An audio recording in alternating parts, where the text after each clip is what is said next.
Greetings family, welcome to Tony's Barbershop in Simpsons Market, and this is where we interview individuals doing great things in the community.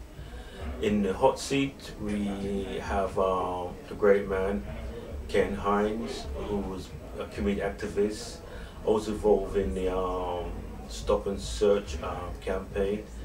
And those of us who hear of Ken, you know, he's been very active in the community. You know, someone who's been very much involved in terms of helping young people, but also helping young people to their rights, stop and search rights. And Ken will talk a little bit about that. But as we know, that it's a very sensitive time now because what's happening in Tottenham.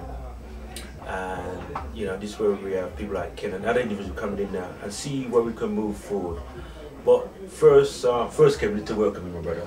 Thank you very much, Brother Dougie, for inviting me and giving this platform just to reach out to a wider audience to let them know what this fight is about and how they can get involved and engage. And you know, it's not about sitting down and this in your armchair and saying I've been a supporter from there. We need you to get up and to help, to come to some of these meetings, to come with your ideas. We need all these things, but we'll go through that. That's right. But just to recap, what's your thoughts on Tottenham right now? Okay, my thought on Tottenham is that, you know, whether we like it or not, they have delivered a strong message to central government to saying that the status quo will no longer remain the same.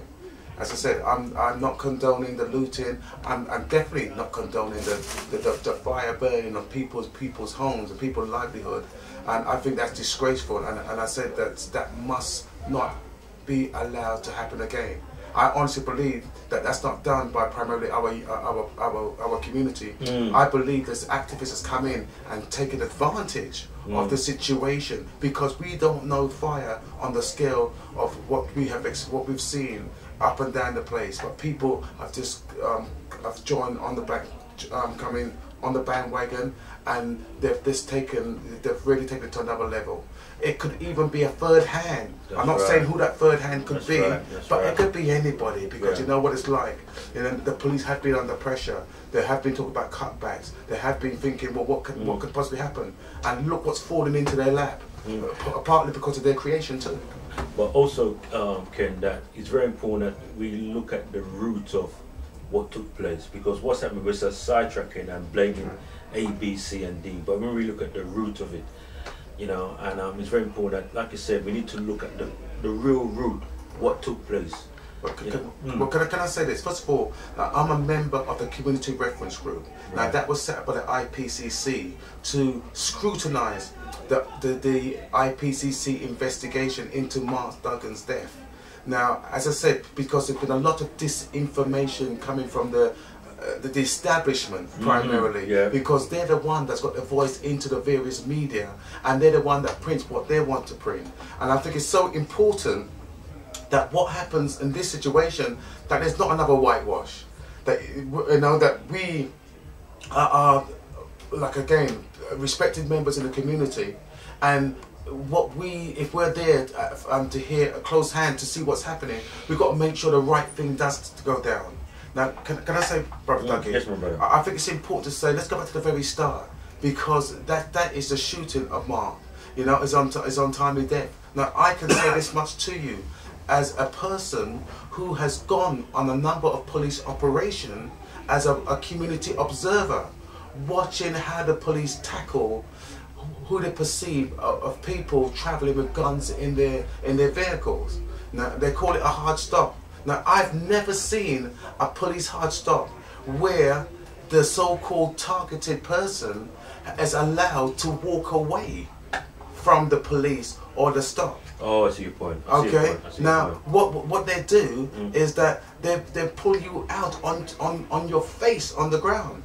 They put first of all they put the weapons in your face, right? You're so shocked by the ferocity of the foul language that's being used, and they grab you and they pull you down onto the ground, you know, with guns still pointing in your head. They put their knee into your back and they handcuff you. before you are allowed to, they pull you up on your feet, and then they ask you various bits and pieces. You know, once they've got you in that position. Now again, I find it very difficult to think that Mark could have been in any other way than being that way. Okay, and so there's no way that he could have even pull a gun on the police in that circumstance, because you're too frightened. And not only that, why are you going to take a potential, even if you did have a gun, just as an assumption, even worst way, if you did have a gun, why would you put yourself in jeopardy? Because if you might get 4 years maximum for having a gun, to give yourself 30 years if you're tempted to use that on a police officer. You know, he's a family man, and that's been proven time and time again. He's a well thought of man, because I've gone to various events that's been held in his honour, and I've seen nothing but love and nothing about young people and people from all different cultures come together to talk good about the young man. Okay, so what my thing is that I just do not like the disinformation that's going around to make it sound, first of all, that there was a shootout, and this was, and what happened was, this was done by the IPCC, who rubber stamped it in initial stages, and it took them a week, it was last Friday, this Friday is gone, to retract that they may have given the media misinformation, which the media went out and print without actually getting another source to collaborate what's been said. Now that's, as far as I'm concerned, that's irresponsible journalism, which added to the tension in the community. Now, my mum brought me out to say, son, if you don't understand something, then you know what? That it doesn't make sense to you, it's nonsense. Okay? Now, when this happened, the first thing I thought about, wow, you know, this doesn't sound right. And knowing the man as I did, I know that man wasn't that sort of man to have that death wish. Okay? So again, and then coming back into the community and hearing how vexed the people were, how upset the people, not just by his killing, by the action of the police and the IPCC. First of all, like again, when a British soldier get killed in Afghanistan or Iraq, you always hear the telling, we're not going to release his name until the next of kin has been informed. Okay then. So why in this case was his name firstly then announced without? I will tell you this much. To date, I don't believe his family has been formally told of Mark's death by the authorities. Do you hear what I'm saying? Formally. Yes, we all know it, and it's all been done now, but still, they still have been afforded the courtesy of being told officially that this is what's happened. Also, Brother Ken, that, you know, it's quite clear that the family went down to Tottenham police station to get some answers, and they was there for about 2-3 hours and no response. Well, as I said, not only I'm a chairman of Stop and Search Monitoring Group. So what happens is they've got these things called goal meetings.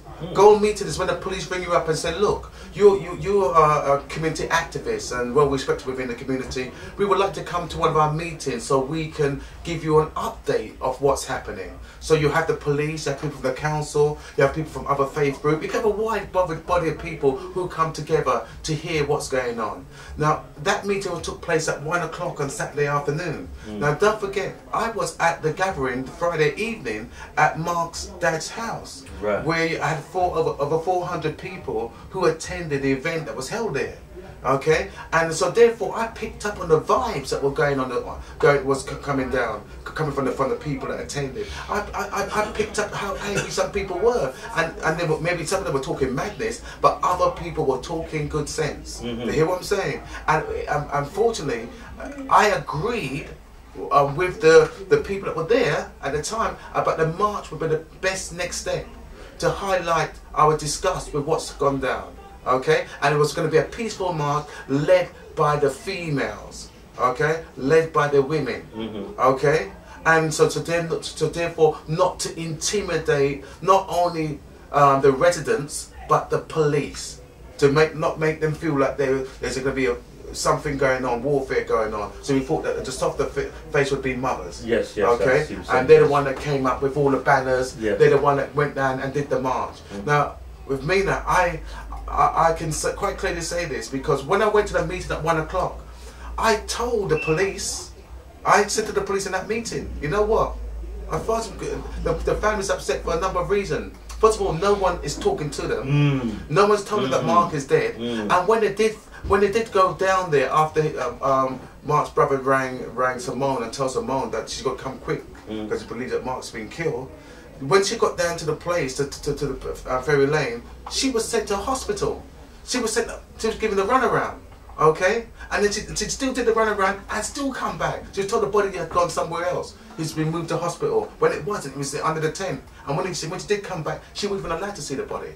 Okay. Now, as I said beforehand, these things I explained to the police. There's insensitivity of the way they were doing things. But you know what the man said to me? I can never forget this. He said to me, you know what? He says, oh, it's no longer the police hand, it's in the hands of the IPCC. Passing the buck again. Nobody's standing up and taking responsibility for a serious situation. That's right. And then on top of all this, here it is. The top two people, the borough commander and the chief superintendent, who's the next of kin to the borough commander, they both were on holiday. Right? The borough commander was on her way onto a plane. Right? She could have been turning back at any stage that she wanted to. Okay, but no, he said, "Oh no, we don't want to blight her because this has been pre-planned for some time, right?" And so, but the situation had caused for someone of seniority to be there to take care of a potential powder keg, okay, and like Skyfall, and then honestly it was the spa, okay, and as I said. I told him about them. I even told him about the march that were planned, because I thought at the end of the day that they should be aware of the severity of the situation or the seriousness of the situation, because I've never heard of a family being bereaved the 2 days before and then having to come out to demonstrate to get answers outside the police station, which is just that's ridiculous. It's ridiculous. It's ridiculous. Yeah. And for the police, totally slapping the face and kicking it. You're absolutely right. And for the police not to take that serious, that is more. That's more a slap in your face again. It's to say, boy, your man, as far as we're concerned, he's banged to right. But we know nothing goes so in our community. Nothing appears as it is, because they can. There's lots of plants. There's lots of different things that they can do to make you see what they want you to see. But also, Brother Ken, and you kind of bring it to our attention that when it comes to actual riot, and usually riot uprising, right, that the police allow certain things to happen, right? And I think you always say that it's come on instigated. Have some plants there to instigate that. I don't know how. Well, look, me personally, just to go back on, finish up on the scene there. Yeah. But when the police rang me up later on that day when they saw the demonstration down, I was getting phone calls saying the demonstration's on its way down to the police station. Boy, Ken, you're gonna come on the demonstration. But so I said yes, I would join the demonstration. But I got a phone call from the police asking me to come. Ken, are you coming? You're coming. You're pivotal to our plans. Plans? Hey, these are people that, you know what, when I'm in meeting, they never move things forward because they never want me to get anywhere. They try to always try to rubbish my plans. Always try to block me at every avenue. See what I'm saying? Yeah. Now all of a sudden I'm pivotal to their plans. Oh, that's news to me. You know what I mean? So anyway, I was going down there anyhow for the demonstration. So when I went out to the demonstration and I saw how serious that demonstration was, with over 1,000 people there, but it was peaceful. I didn't see. I saw the police had closed the police station. So I rang the police and said, look, I'm out here, but I'm not going to come in. But I will talk to the family to see if I can see what they want, to see if I can be that negotiator. To say to the family, what's your grievance? What do you want to do? Who would you want to do it to? The family made it clear to me that they want to put their grievance to the most senior person in the police station. Right. Okay. So I happen to know that this person here that I was on the phone to was the most senior person there at the time. It was a chief inspector. Okay, so I happen to have direct contact with him. So I've told him at the end of the day that they're prepared to speak to him, but he will have to come down and meet them. That is when he came out of his office and came downstairs. And then when he came downstairs, I told Simone and the other family members who he was, and that's the person there. But unfortunately, you had other people who were being quite hot-headed to say, you know, he wasn't senior enough. You know, but my thing was, to be perfectly honest, I saw some youngsters down there all ballied up, you know, hair and hats, and they've been ballied up all day long, just waiting for that spark. And I didn't really want to see Tottenham burn. Do you hear what I'm saying? Because my whole aspiration is about saving lives. Okay, so I'm not about proportioning blame, but saving lives. And I saw this situation could easily get out of hand, and people could easily get hurt in this situation. So I was just trying to get things done before sunset. Okay, before darkness set in, because that's when the vampire will come out. In a way. Okay. Yes. We need our blood too. Okay. Okay. Okay. I'm just conscious of time here. I know you got another pressing engagement, right? What would be the final word you like to? We would like to invite you back here again, just to give a more recap. What would be the final word you like to leave with young people? But I want to say to our young people, you've made a statement. You've made a statement like nobody else could have made. You've got the moral high ground. But what we need to do now, I know you're looking for guidance. You're saying we're here, but we still feel like we're here, but we're not getting any further. We've got young people who's been rushed through the criminal justice system, and we know that anybody that do things at that sort of fast pace, that mistakes will be made. I'm trying to say to the young people, I want to be your surrogate father. If you happen to be one of those who got caught up and going through the court, you need to have people that's not going to be damning you, but people who will be standing with you, okay, to help you through whatever you are going to face. And I'm saying that we need more elders to put themselves forward. We need the business community to come out and start putting some money where their mouth is, so that we can sustain this, because this can't be done for nothing. There's a cost implication on this. And in the meantime, we need to provide forums for the young people, even those who don't usually come out to these sort of meetings, to be able to come out and to be able to show what's to tell what they feel is the way forward. Because I'm not gonna put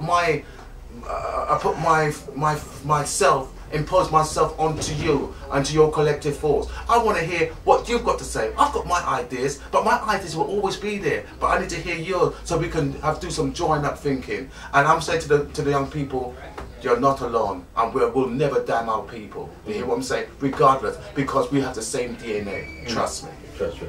Brother Ken, give thanks. I'm going to be back up here again. You know, right? Okay, I will be. I'll be back. I'll be back.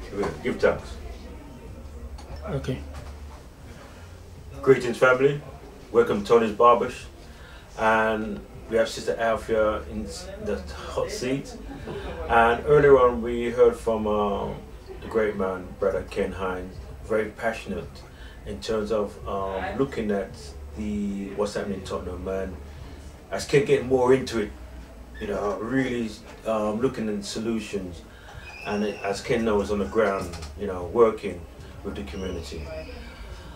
Well, as you know, that ongoing subject, what's happening in Tottenham right now, and we have Sister Althea, who's one of the community activists, who's been on the ground running non-stop. I don't think she even slept. You know, earlier on she was on Ben TV giving her account of events was taking place. I know there's a very important meeting was taking place tonight. I want Alpha to speak about the purpose of that meeting, and also give a recap of the event. But first, Alpha, how you keep my sister? Good afternoon, brother. You're very modest. You're very modest. Yeah, thank you very much. You're not saying what you're doing. Yeah. But Alpha, I wonder if you can let people know about the seriousness of the meeting was taking place tonight, and why are we having this meeting? Tomorrow. Sorry, my sister. Tomorrow. He's very tired. He's very tired. You know that when things like this happen, and the first thing we have to do is to say we give our condolences to Mark Duggan's That's family, right. That's right. and also to the family of those other people who lost their loved ones during the riot, and also all those who lost their property, who have lost everything, and who've lost their jobs as a result of what's going on. When we say something like that, we're talking about devastation in different forms all around. And when we see a community like Tottenham, Haringey, this is not the first incident that is devastating this community. We were affected by the Broadwater Fund. That's right. And I think that Tottenham was largely overlooked with a lot of the regeneration and funds that were being spent.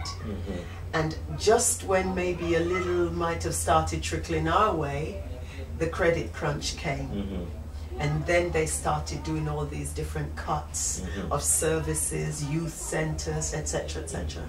Now, what we're looking at is, we don't condone violence. We're not going to be looking around and trying to say you should have done this or you should have done that. But there is a more serious argument here, right? And that is what has been done to the community, what has been done to the youths that led up to those things. Now, we can sit and discuss and have meeting after meeting. I personally went on a march on Saturday just gone, a peace march from Gillette Square in Hackney to Tottenham Green just down the road. It's a long march, yeah. It was a long march, but worth every step, because it showed that the community is mixed, white, black, Asians, and that we're not buying wholesale what the government is telling us, that they're trying to racialize these things. But after we've done our meetings and our this and our that, what next for Tottenham? What next for the youth? And that's why we're meeting, because we want to come up with practical solutions, okay? Maybe apprenticeships, we're talking about a defense committee, because these children cannot be criminalized into the future. But if we are saying they cannot, we have to find a way of preventing that. Okay?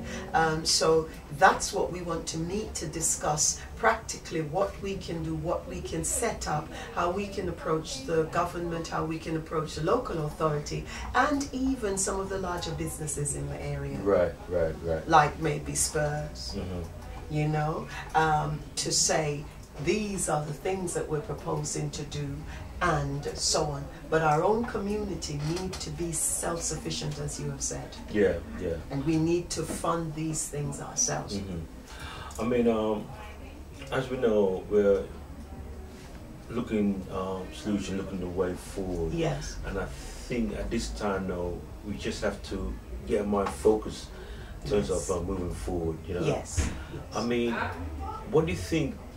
What was your? How would you express the way forward from your perspective in terms of moving from now? Yeah, for me, I've always been quite a practical person. If something's broken, I've always wanted to know how to fix it. It's all right for us to sit and discuss why it broke and how many pieces it's broken into. But we're going to have to look at how to fix things, how to have reconciliation, and how to move forward. We cannot alienate people who are already alienated. We're talking about alienated, disenfranchised youths, but then the government is putting in policies that will further alienate them and further disenfranchise them. But it's for us to say to them, what you're doing is madness. Everyone knows that prison is a university for criminals. So why are you wholesale putting people in prison if it is not necessary? And when they come out, what will be there for them? These are the things that we have to consider. What will we have? Are we just going to meet them at the prison gate, as some people are talking about, and pat them on the back and say, oh dear, or are we going to say, come here, we have been trying and working on these things and trying to set up these things for you? Yes? So apprenticeships maybe? But this has to come from the community where they are coming out of. It can't be led by government. It has to be led by us. They've had their try and they've failed wholesale. So it's now for us as a self-sufficient community, as a community that's a serious body that the government will have to take seriously, knowing that you ignore them at your peril, and not because we're going to riot. I mean, when we talk about community, we're talking about everybody. Yes. Yeah, okay. Just want to be clear, because some people might look at it slightly different. But this is a community issue here. Everybody, this is a mixed community. And so forth. Yeah. I mean, in terms of you know, media practical step, what do you think we can do right now as a community? So people that might be listening right now are anxious to get involved. I mean, well, there's two questions I want to ask here, really. Yes. How can someone who's watching get involved immediately? And what do you think is the media step right now? I would think right now, get involved. Do not sit on the sidelines. Right. Because if you sit on the sidelines, you may be interpreted A, as part of the problem, or B, as part of those who are making a worse problem for the youth. So do not sit on the sidelines. Get up and get involved. There are many meetings going along. So come to the meeting. We're having a meeting tomorrow at 22 Moorfield Road. It is an emergency meeting for the residents and supporters wherever you are. Okay? To come to the meeting at Moorfield Road behind Bruce Grove train station, the overhead train station. You cannot miss it. We will be discussing practical ways. So if you have ideas out there, bring them, because we have listening ears and we have a passionate heart, and we want together we can make a difference. If you sit at home or sit on the sidelines by yourself, you can't make a difference, because a chain, as they say, is as strong as its weakest link. Right, right. I want to mention a little about the speakers and who will be speaking tonight. Yes, tomorrow. So give me tonight. Tomorrow. He is so tired. You're right about tonight, because the youths are meeting. Oh yes, yeah. The youths are meeting. Oh yeah. So that's what you're talking. Yes, it's in your head. Yeah. I think they're meeting about 5:30, isn't it, at Bruce Grove? Yeah. And it's young people. So if you're young and you're watching, get involved. Not from any negative point of view, but get involved positively, because when you're in a building, there are so many ways to bring it down, more than if you're outside throwing stones at the window, you know? So you gotta be in it to influence it. And tomorrow, the speakers that we're looking at, we had the great Ken Hines here in your chair, and we also have somebody who is fighting hard for the community, Lee Jasper. And as you know, he's for black activists rising against the cuts, short for Barak. Then we have Merlin Emmanuel, who is a nephew of Smiley Culture, and he is fronting the Justice for Smiley Culture campaign. We have asked, but cannot confirm, that we hope that a member or a close friend of the Duggan family would come along, because I think what is happening is that there will be a unit, a committee for all the deaths that have been happening in custody. You know, that the whole campaigns have to be coordinated, because for different reasons they have died, but one of the chain, the single chain in the reason that many of them have died is the color of their skin, and also poverty, because if they were rich people, they wouldn't have been shot so easily. That's right. Or would have been falling on knives and falling off buildings so easily. Yes. You know? Absolutely right. So those things are a common thread. That's right. And because these incidents have a common thread, they all need to join together, and that has been proposed and is going to happen. And you will hear more about that. That's another practicality. We're also talking about a justice campaign, but you have to come along to put your ideas in the pot, so that we can then put one voice forward. Because you see, the thing is that we can always talk about what we should be doing. If you don't have the hands Exactly. to help, Yes. that's not going nowhere. Exactly. So, you know, like Ken said, and even you said that, as Ken said, you know, sometimes we're on an armchair, Yes. just looking in and say, you should be doing this, but I think the challenge will be get people involved. Get out of your armchair. Yeah, get people- Stop being an armchair critic. You know? Stop being an armchair footballer. Because, you know, in the armchair, as a footballer in the armchair, you don't get paid. As a critic in the armchair, you don't get to influence and to change things. But if you get up and come out, and we're not talking about any kind of meeting where there'll be negative people or negativity or nonsense being talked. We're talking about serious people, and we would like young, old, because all the generations have been affected. We are asking people from all communities to come out because all communities have been affected. And we all, let's face it, we all love where we live. That's right. We love the area. So, my sister, what will be the final word at this present time? My final word is this, that not everyone has a choice. And when you leave people with very little or no hope, you are creating a tinderbox that will explode. And I think that that was created. And it's a shame that it had to come to this. Yeah. And it's shocking that it had to come to this. But let's not want to throw the baby out with the bathwater, because this is what the government is proposing. But as a community, black, white, Asian, we have to stand unified against them destroying our children's future. So please come out tomorrow evening at 7, 22 Moorfield Road, behind Bruce Grove overhead train station, and just be a part of this solution.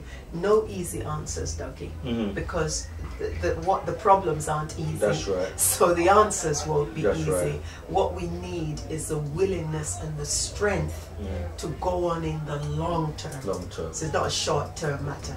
Okay then, so give thanks to Sister Altia for passing through Tony's barbershop, and this is where you get nothing but the truth, the absolute truth, and the whole truth from here, not from the media, because they're not interested to give the truth. In fact, they spread pure confusion. And as Marcus Garvey says, that you know it's all about organisation. We can solve our problem.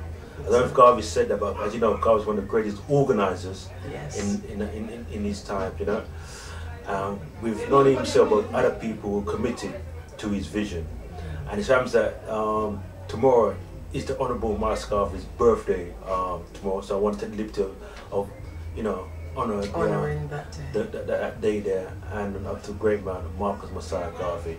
And I want to leave by saying that it's only through organisation we can solve our problems. Only through organisation we can solve our problems. Our power to our people. Give thanks. Give thanks.